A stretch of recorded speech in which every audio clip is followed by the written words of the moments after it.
सच तो यह है कि आनंद ढूंढने के लिए कहीं हिमालय में जाने की आवश्यकता नहीं पड़ती है। आनंद ढूंढने के लिए किसी मंदिर में जाने की आवश्यकता भी नहीं है। आनंद ढूंढने के लिए किसी जलाशय में स्नान करने की आवश्यकता भी नहीं है। आप नहाइए, बड़े सरोवर में स्नान कीजिए, मैं कहता हूं समुद्र में डुबकी मारिए, मैं कहता हूं कि शीतल शीतल जल में नदी में नहाइए, गंगा में स्नान कीजिए, यमुना में नहाइए, जहां नहाना नहाइए, लेकिन आनंद की जो प्राप्ति होगी वो कहीं और से होगी। व्यक्ति को जहां जाना होता है आनंद प्राप्त करने के लिए वहां तो जाता नहीं है, और बाहर बहिर्मुखी हो करके भटकता रहता, कभी यहां जाऊंगा, कभी वहां जाऊंगा, कभी ये खाऊंगा, कभी मैं खाली पेट रह करके देखूंगा आनंद प्राप्त होगा, कभी बड़े बड़े उपवास करूंगा बड़ा तब आनंद प्राप्त होगा, कांटों पर चलूंगा, कांटों पर सोऊंगा, अग्नि तपा करके बैठ जाऊंगा आनंद प्राप्त होगा। इससे आनंद का क्या लेना देना है जी। वर्तमान में जीना प्रारंभ कर दीजिए, वर्तमान में जिए। जैसे मैं भी अपनी बहनों से कह रहा था, मैंने कहा कि गर्मी का भी आनंद ले लो, कहा था ना अभी थोड़ी देर पहले, गर्मी का भी आनंद लेकर देखिए। हम गर्मी का आनंद लेना भूल गए। अरे थोड़ा ताप बढ़ रहा है तो कोई बात नहीं, उसको सहें, द्वंद्व सहन करना ही तप है। और जब तक आप तप नहीं करेंगे तब तक अंदर स्थिरता नहीं बढ़ेगी। आप जरा सी गर्मी पड़ी तो भगवान को कोसने लग जाते हैं, अरे भगवान मार की छोड़ोगे क्या। मेरे जैसे व्यक्ति के मुंह से कभी ऐसे शब्द नहीं निकलेंगे। मेरे सामने तो मेरे ऊपर अकेले मेरे ऊपर सुनामी आ जाए ना, मैं तो पानी में यूं तैरता हुआ निकल जाऊंगा, उसका भी आनंद लूंगा। जो भी हो रहा है एक बार उसका आनंद लेना शुरू कर दीजिए। आप जहां हैं जिस अवस्था में वहीं से आनंद लीजिए। जैसे अब आनंद कहां से मिलेगा मैं बता रहा हूं। आपने हवन किया, वाह प्रभु आपका बहुत बहुत धन्यवाद, आज तो बड़ा आनंद आया। आप जुड़ जाइए मन के साथ। आप रात्रि में सो गए, नींद आई, बढ़िया नींद आई, और नहीं आई तो कोई बात नहीं, प्रभु आपकी बड़ी कृपा है। स्वाध्याय में लग गए, ध्यान करने लग गए, जप करने लग गए, और जब नींद आई तो सो गए, प्रभु आपकी बड़ी कृपा है। आंखें खुली, वाह प्रभु आपने मुझे एक सुबह और दे दी, आज मैं इसको भी जीऊंगा। एक सुबह एक प्रभात और दे दी, आज मुझे ब्रह्म मुहूर्त में जगने का फिर मौका मिल गया। कितने लोग तो ब्रह्म मुहूर्त में उठ ही नहीं पाए, सोते ही रह गए। क्यों? पर प्रभु का धन्यवाद कर दो कि वाह आज मुझे एक सुबह और मिली है, आपकी बड़ी कृपा प्रभु। और आंखों पर छींटे मारे और थोड़ा सा बाहर निकले। बाहर निकल के हमारे साधक लोग बाहर घूम रहे होते हैं, भ्रमण कर रहे होते हैं, नंगे पैर घास पर घूम रहे होते हैं। परमात्मा को धन्यवाद दो, वाह मेरे प्रभु आपने बड़ी सुंदर रचना की है। उधर आकाश में लालिमा पौ फटने लग जाती है, और पौ फट रही होती उस समय, उसको देख करके आह्लादित हो जाए आपका मन, अरे वाह कितना सुंदर दृश्य है। और नहीं तो देखो जैसा प्रभात काल में होता है ऐसा अभी भी हो रहा, देख लो उधर, देखो ऊपर छत आसमान में हो रहा नहीं हो रहा, बिल्कुल वैसा ही हो रहा है। तो इसी प्रकार से कितना बड़ा आनंद है, हर क्षण हर पल आनंदित तो है पर लेते नहीं है। प्रभात काल में इसी प्रकार से आप हर जगह हर क्षण हर पल आनंद हर कार्य में लेना शुरू कर दीजिए, आप तो आनंदमय ही हो जाएंगे। पर हमें तो स्वभाव तीखा बनाकर रखने की आदत है, हमको तो तलवार निकाल के चलने की आदत है, हम तो खतरनाक बन के रहना चाहते हैं, हम तो बस यूं कर देंगे और वो कर देंगे। गलत, कुछ नहीं, अपने को साध करके रखिए। अगर आप अपने को साध करके रखेंगे आनंद भी तभी आएगा। स्वयं को साध करके नहीं रखेंगे तो आनंद भी बिल्कुल नहीं आएगा। और देखिए, स्नान कर लिया तो खुश, स्नान भी कर रहे हो तो रोते रोते से स्नान करो, बुझे बुझे मन से स्नान कर रहे, अरे परमात्मा का धन्यवाद करो यार, पानी मेरे सिर पर जा रहा है और मेरा कितना आनंद आ रहा है। कभी आनंद नहीं लिया। और जब पानी ऐसे गिर रहा होता है ना ऊपर, जब गिरा रहे होते हैं पानी, आहा बड़ा आनंद। इस अरे कहां जाओगे ढूंढने के लिए, जब यहां आनंद ले नहीं तो वहां भी कहीं भी आनंद नहीं। और जब नहा लिए और बड़े धुले हुए वस्त्र पहन लिए, वाह बड़ा अच्छा लग रहा है, ये अच्छा लगना चाहिए। और इसी के साथ साथ जब भोजन सामने आया, मेरे प्रभु बड़ी कृपा है आपकी। जब आप हर क्षण हर पल परमात्मा को जोड़ करके रखते हैं, भोजन के साथ भी जोड़ करके रखेंगे तो बड़ा आनंद आएगा, बहुत आनंद। आपके मुंह से कोई पूछेगा आपसे कि क्या हाल है, नकारात्मक उत्तर नहीं दोगे, बोला जी हो रहा है टाइम पास। टाइम इनको उल्टा पास कर रहा है। अकल की बात देखो, टाइम ने इनको पास कर दिया, बुढ़े हो गए, सफेद बाल हो गए, काला काला करके घूम रहे, जबरदस्ती काला करके घूम रहे, टाइम पास हो गया, इन्होंने टाइम को पास कर दिया, बुढ़े हो गए हैं। और लेकिन ये कह रहे हम टाइम को पास कर रहे हैं। तुमसे टाइम पास नहीं हो सकता। याद रखना, जब आप हर क्षण आनंद में जीते हैं तो उत्तर भी बदल जाते हैं। और सुन लीजिए, जब आपसे कोई पूछता है कि कैसे हो, एक तो कह रहा दे रहे समय को धक्के। सुना आप लोगों ने, ये नेगेटिव शब्द है, सुना होगा कि बहुत लोग बोल देते हैं। तो इसी प्रकार से फिर बोलते हैं अजी बस कट रही है, जिंदगी कट रही है। और मैं कहता हूं बार बार, जिंदगी को काटना नहीं है, इस जीवन को जीना है। जीवन जीने का नाम है। अगर आप जीवन को जीना सीख जाओगे तो हर क्षण हर पल आनंद की प्राप्ति होगी। घुटन को समाप्त करने का यह मार्ग है, नहीं तो कभी भी नहीं होगा। घुटन में जियोगे, ब्लड प्रेशर की दवाइयां खाते रहोगे, शुगर की दवाइयां खाते रहोगे, मेरे तो थायराइड, डॉक्टर भी कहेगा तुम्हारा थायराइड ठीक हो गया, नहीं खाई जा दवाइयां। तेरा थायराइड रहना ही रहना है, तेरी कोई टेंशन तेरी जानी नहीं, और तेरा थायराइड ठीक होना नहीं। और बोले ब्लड प्रेशर, बोले भैया जिंदगी भर खाओ तुम दवाइयां। तो इसलिए मैं आपको दवाइयां नहीं खिलाना चाहता हूं, मैं तो आपको सोचता हूं कि उस दलदल से निकल करके इधर की तरफ आ जाए।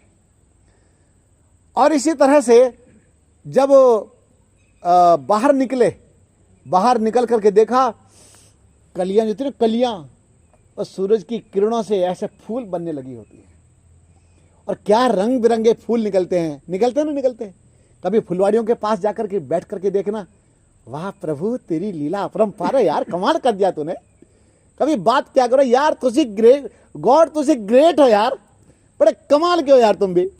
अद्भुत है वो सब, बड़ा निराला है। क्या रंग भर करके भेजे हैं, कितना सुंदर सुंदर फूल खिले होते हैं। और इसी प्रकार से आपका पूरा दिन उस आनंद में, जब किसी से भेंट होती है, चिढ़ करके भेंट मत कीजिए। वो जिसके सामने आप खड़े हैं, जिससे बातें कर रहे हैं, वो परमात्मा की अनमोल रचना है। परमात्मा की अनमोल रचना आपके सामने खड़ी है और आपको टेंशन हो रही है, बिल्कुल गलत। वो भी परमात्मा की अनमोल रचना है, कोई टेंशन का स्थान ही नहीं है, तनाव का कोई स्थान नहीं है। बच्चे भी परमात्मा की अनमोल रचना है। नहीं तो एक काम करो, अपने बच्चे का फोटो वायरल करो, बोलो भैया इसके जैसा बच्चा ढूंढ के दिखाओ, मिलने वाला ही नहीं। तुम ऐसा करो, अपने जैसा ढूंढ के ले आओ। जहां पर 1 करोड़ लोग आए हों, क्या सहन चला रहे, उनके जैसा भी नहीं है। इनके जैसा ढूंढना मुश्किल हो जाएगा। सुनिए, जहां पर 1 करोड़ लोग इकट्ठे हों या 10 करोड़ इकट्ठे हो गए हों, और जहां एक दरवाजे से निकल रहे हो, आप खड़े हो जाओ फोटो लेकर के अपना, बोलो आपके जैसा कोई है। यहां पर संसार में किसी के जैसा कोई नहीं है, कोई किसी के जैसा नहीं है। यहां पर परमात्मा की जो रचना है ना, बड़ी कमाल की है, बड़ी अद्भुत रचना है। और एक बार जितने भी मर गए, अब तक शरीर छोड़ करके गए हैं, कितने लोग गए होंगे अब तक, जब से सृष्टि बनी है, कुछ अता पता नहीं है किसी को भी। उनमें भी आपके जैसा कोई नहीं था। और आगे भी जो पैदा होंगे वो भी बिल्कुल अद्भुत थे। और जब बच्चे का जन्म होता है ना, जिस समय जन्म होता है, एकदम जन्म हुआ है, और जब बच्चा पहली बार आंख खोल के सब न्यू देखता है, टुकुर टुकुर टुकुर टुकुर ऐसे देखता है, उसकी आंखों में ध्यान से देखना, कितनी बढ़िया आंखें होती है, कंचा जैसी होती है ना, ऐसी सुंदर। उसमें देखो लिक्विड बराबर मिलेगा। आपकी तो आंखें सूखी पड़ी है। ये तो मोबाइल चला चला के सूख गई, ये तो ऐसे पत्थर हो गई है, इनमें तो लिक्विड बचा ही नहीं है। और जब बच्चे की आंखें देखेंगे, बच्चे की आंख में और आपकी आंखों में अंतर नहीं है, बता देना जरा कितना अंतर आ चुका है। ये आंखें भी बदल गई हैं और जब बच्चा जब होता छोटा सा बच्चा, किसी का भी हो, किसी का बच्चा भी देख लीजिए, जब आंखें खोलता है, यार तेरी क्या आंखें यार, 556 मेगापिक्सल का लेंस लगा के दिया होता है। जब बच्चा जन्म लेता है तो कितना लेंस होता है उसकी आंखों में पता है? 556 मेगापिक्सल का लेंस लगा होता है, चेक कर लेना। और आपका कितना रह गया और हमारा कितना रह गया है? हमारा तो घट घट के थोड़ा बहुत ही बचा है। 250 रह गया। अरे 250 में तो आप ब्रह्मांड के पार देख लोगे। सुनिए ध्यान से, बहुत घट चुका। तो इसी प्रकार से हम सभी परमात्मा की अनमोल रचना है। तो यहां पर खा लिए तो खुश, नहा लिए तो खुश, मिल लिए तो खुश, आंखें बंद करके बैठे तो खुश, हर समय आनंद लेने का प्रयास कीजिए।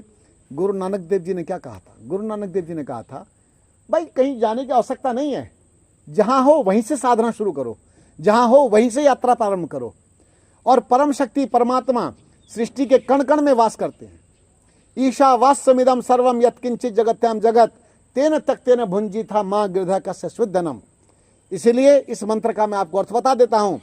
ईशावास्यमिदं सर्वम, वो परम पिता परमात्मा, वो सुप्रीम पावर सृष्टि के कण कण में वास करती है।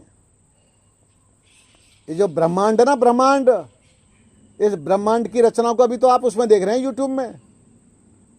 यूट्यूब में देख रहे हैं। यहाँ ब्लैक होल है और ये है, ये सूरज की आवाज है, यूट्यूब में तो पता चल रहा है। लेकिन ये ब्रह्मांड बहुत विशाल है, बड़ा विशाल है, कोई पारावार नहीं है, भरा पड़ा अनंत शक्तियों के साथ। क्या रचना है मेरे प्रभु की, अद्भुत है ये सब। तो इसीलिए परमात्मा ने बड़ा अद्भुत संसार की रचना की है। जब कभी आसमान के यूं नीचे लेटते हैं, कल हमारे कुछ साधक बाहर लेटे हैं खुले आकाश में, भैया आसमान में देख करके उस समय कैसा लग रहा होगा जब ऐसे मुंह करके लेटे।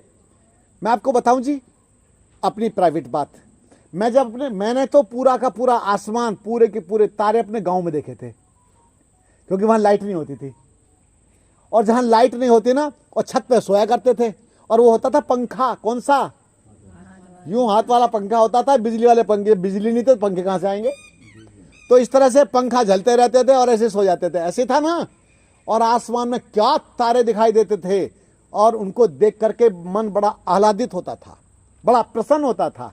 और तारों को गिनते भी रहते थे, ऐसे ही उंगली चलती रहती थी। और कभी कभी वहां से जहाज गुजर के जाता था, है ना। हम सोचते थे कि तारा निकल के जा रहा है। तो भैया मैं आपसे बता देता हूं, कहीं भी दुखी होने का स्थान तो है नहीं, कहीं परेशान होने का स्थान नहीं है। अपने मन को हल्का कीजिए, इसको शांत कीजिए, और प्रातः और सायं 1-1 घंटा अपने लिए निकालना प्रारंभ कर दो, अगर आपको जीवित रहना है ढंग से।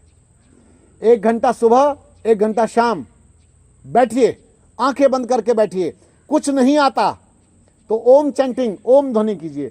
और भी कुछ नहीं आता तो आज एक तरीका सब बता देता हूं। एक तरीका ये बताता हूं कि गायत्री मंत्र का जप करना सीख जाइए। पहले यहां जो माथा है, ये मस्तक, आंखें बंद करके बाईं ओर से ऐसे ओम भूर्भुवः स्वः तत्सवितुर्वरेण्यम, भर्ग यहां आना चाहिए, भर्गो भर्गो देवस्य धीमहि धियो यो नः प्रचोदयात्।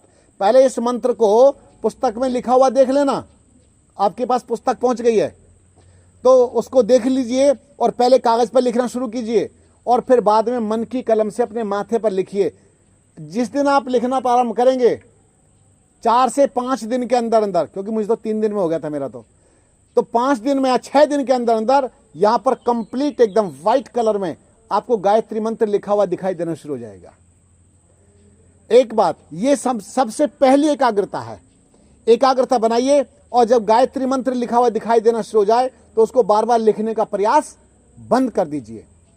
और बता देता हूं, जिस समय गायत्री मंत्र लिखा हुआ दिखाई देना शुरू हो जाएगा, तो उस समय अगर आपकी आंखें खुल भी जाएं और आकाश में यूं देखना प्रारंभ कर दोगे, तो गायत्री मंत्र आपको आकाश में भी दिखाई देगा। आपने कभी किसी ने छाया पुरुष के विषय में सुना है? छाया पुरुष, छाया पुरुष मैं दिखा सकता हूं। आपकी छाया का एक प्रतिबिंब, छाया का रूप दिखा सकते हैं। कैसे? क्या छाया पुरुष क्या होता है कि जैसे आप कल जब धूप निकल आएगी ना, धूप के समय में मैं आपको प्लेन जगह में खड़ा करके कुछ समझाऊंगा, एक क्रिया, उसको बैठ के भी 2-3 तरह से 2-3 एंगल से बताऊंगा। आप उसको करना प्रारंभ करना, आप देखेंगे कि आपको अपना ही स्वरूप आपके अंदर दिखाई देना शुरू हो जाता है। बड़ा अद्भुत टाइप का दिखाई देता है, बड़ा अच्छा दिखाई देता है। तो अब क्या है कि हम साधना से जुड़ नहीं पा रहे, क्योंकि प्रॉपर तरीके से साधना कर भी नहीं रहे। हम तो बस कभी कहीं अपना किसी ना किसी काम में, लेकिन अंतरंग साधना होनी चाहिए, आंतरिक साधना होनी चाहिए। पर ये जो छाया पुरुष या गायत्री मंत्र, ये केवल मन को टिकाने के लिए बता रहा हूं। आगे की यात्रा आगे की दूसरी है, क्योंकि योगो योगेन ज्ञातव्यः, योग का गुरु योग होता है और योग की जानकारी योग के द्वारा मिलती है। जैसे कोई इंजीनियर होता है तो इंजीनियरिंग की जो जानकारी उसकी पढ़ते पढ़ते आगे बढ़ते इंजीनियर बन जाता है। ऐसे योगी जब योग करते रहते हैं, ये आसन करने मात्र से योगी नहीं बनते। योगी का अर्थ है, योग का अर्थ है परम मिलन, योग का अर्थ है जीवात्मा और परमात्मा का मेल, उस अवस्था को योग कहा जाता है। और जिस समय आप धीरे धीरे अंदर की यात्रा में निकलते हैं, अंदर की यात्रा करते करते करते करते एक ऐसी स्थिति आ जाती है, देह का आभास नहीं रहता, देह को भूल जाता है व्यक्ति, और उसके बाद जीवात्मा की स्वयं में एक ऐसी बहुत शानदार अद्भुत स्थिति बननी प्रारंभ हो जाती है। इसके लिए मेरी एक कुछ पंक्तियां आपको काम आएंगी। योग यात्रा के नाम से मेरे ही चैनल में योग यात्रा के नाम से कुछ पंक्तियां हैं जो मेरे द्वारा रचित हैं। आप उनको एक बार पढ़ करके देखना। मैंने आंतरिक, पढ़ना नहीं है, सुनना है, मेरी आवाज में है वो। तो आंतरिक साधना किस प्रकार से चलती है, किस किस प्रकार से मन के खेल चलते हैं और किस किस प्रकार से सदेह दर्शन होता है, किस प्रकार से विदेह दर्शन होता है, वो सब का सब वर्णन योग यात्रा में मिलेगा मेरे चैनल में। निरोग भारत ऑनलाइन या निरोग भारत न्यूज चैनल, किसी में एक बार टटोल लेना, योग यात्रा के नाम से है बस। लेकिन सुनना कब? जब कोई काम ना हो, जिस समय चुपचाप शांतिपूर्ण तरीके से बोले स्वामी जी ने कहा था योग यात्रा सुननी है, तो तब सुनना बड़े ध्यान पूर्वक, तो सारी परतें अंदर से खुलनी शुरू हो जाएंगी। तो भगवान करे हम जीवन की इस रहस्य को समझें और यहीं पर आनंद में जीवन जीना प्रारंभ करें, वर्तमान में जीना प्रारंभ कर दें और अपनी सनातन संस्कृति के लिए निरंतर उसकी वृद्धि के लिए काम करें। और सनातन संस्कृति आगे कब बढ़ती है? जब हम उस तरह का जीवन जी रहे होते हैं। जीवन जीने वालों से सनातन संस्कृति आगे बढ़ती है। अपने पूर्वजों की परंपराएं कब आगे बढ़ती हैं? जब हम उसको आगे लेकर चलते हैं, जब हम उसमें चल रहे होते हैं। आज कम से कम एक यज्ञ का दिया हमने जलाया और आप सबके समझ में आया, और जितने भी लोग आगे आते जाएंगे उतने ही लोग इससे यज्ञ से लाभान्वित होते चले जाएंगे, सत्संग से लाभान्वित होते चले जाएंगे। इसी प्रकार से जब इसको आप एडॉप्ट कर लेंगे कि हवन को भाई मुझे भी करना है, तो एडॉप्ट करने मात्र से, इसको स्वीकार करने मात्र से, घर करने से ये फिर आगे बढ़ना प्रारंभ हो जाता है। तो आइए हम अपने जीवन को श्रेष्ठ बनाएं और वर्तमान में जीने का प्रयास करें। आप सबका बहुत बहुत धन्यवाद, बहुत बहुत शुक्रिया।